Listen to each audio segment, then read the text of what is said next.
Backyard Plus can help save you money by avoiding costly service calls for repairs that you can easily do yourself with a few simple tools. This video is to show you how to replace the heater relay board in your 2001 to 2009 Hot Springs, Tiger River, or Limelight spa.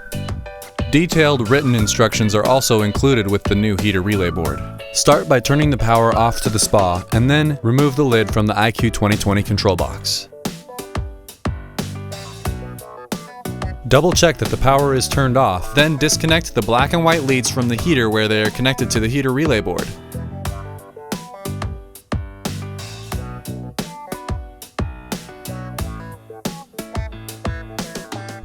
To replace the board, start by removing the center support bracket from the box by loosening the Phillips head screw on the right side of the bracket. Next, remove the heater grounding wire and the spa grounding wire, which are the two green wires secured to the board with Phillips head screws. After that, with the power still off, disconnect the main power wires from the terminal block. To release a wire, push a small flathead screwdriver up into the square slot above the wire, and then pull the handle of the screwdriver up and pull the wire out. Then disconnect the three wires coming from the main board over to the heater relay board.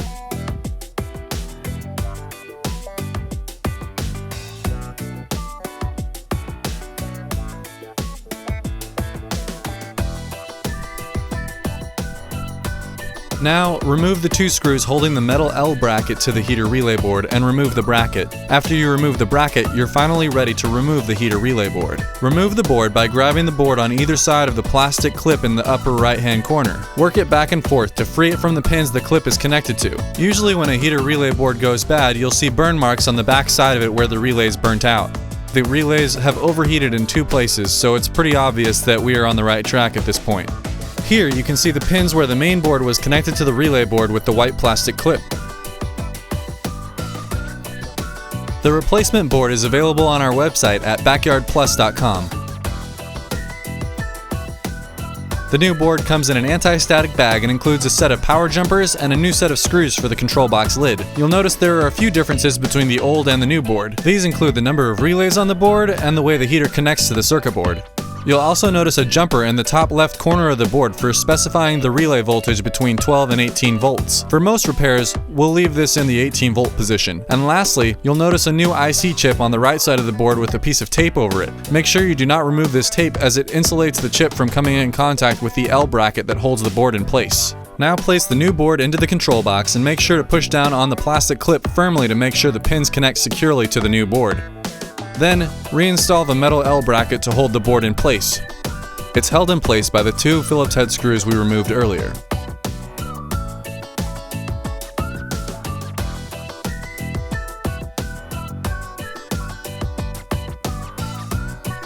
Now reinstall the heater ground wire and the spa ground wire.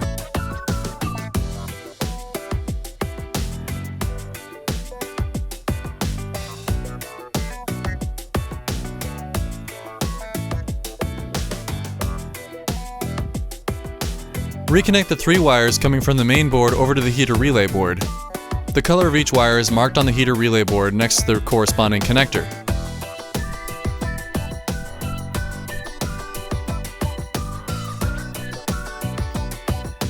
Next, reconnect the power to the spa, first double checking that the power is still turned off. Twist the ends of each bare wire to make sure they don't fray when you reinsert them. To reinsert each wire, push a small flathead screwdriver into the square slot above the wire entrance and pry upward. While you are prying, carefully insert the wire. The wire should go in easily if you have the connector properly open. The connectors are labeled 1, H1, 2, 3, 4, and 5. Make sure you put the wires in the same numbered spots as before, and don't be thrown off by the extra connector labeled H1. That is where one of the heater wires will be connected. Here we have a view of the opening of the connector from underneath. You can see as we pry with the screwdriver, the little silver door inside the terminal block moves out of the way and you can insert the wire. When you stop prying, the door closes and will clamp down on the wire. Now it's time to connect the heater wires. The heater wires now connect to the two connectors labeled H1 and H2, and they use the clamp down connection style instead of the push-on flag terminals from before. This ensures a more secure connection. Because of the different type of connection, you'll first need to clip the old connectors from the wires, then strip off about a ½ inch of the plastic insulator from the wire. You can use any type of wire stripper to do this, or carefully use scissors or a box cutter, but just make sure you don't cut any of the metal wire underneath the plastic coating.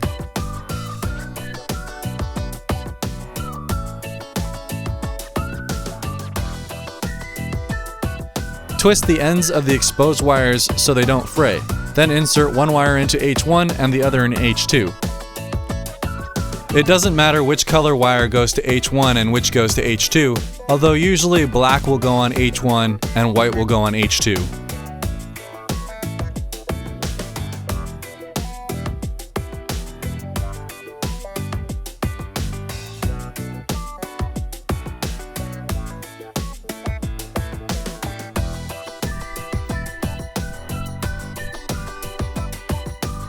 Next, we need to set the power jumpers. The jumpers slide into grooves at the top of the terminal block, as you can see on the old board. They can be pried out with a flathead screwdriver. If your spa is 120 volts, it will have two jumpers just like this one. If it is 240 volts, you'll use no jumpers, and if you have a 120 volt spa converted to 240 volts, you'll use a single 2-prong jumper between the terminals 4 and 5. The new heater relay board comes with a bag that contains two 3-prong jumpers, as well as 2 new screws for the lid of the control box.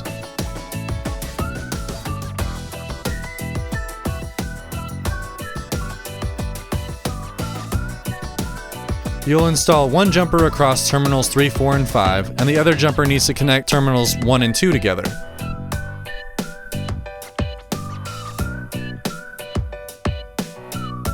But as you can see, the H1 terminal will be jumped as well if you don't remove the center finger from the jumper. So we need to remove the middle of the 3 fingers from the jumper and then install the jumper.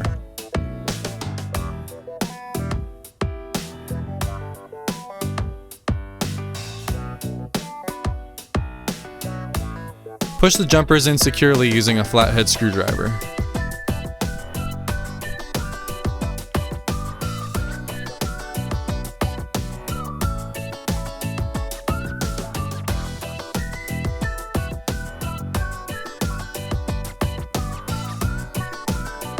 Now we can reinstall the center support bracket by fitting it in place and tightening it down with the Phillips head screw we removed before.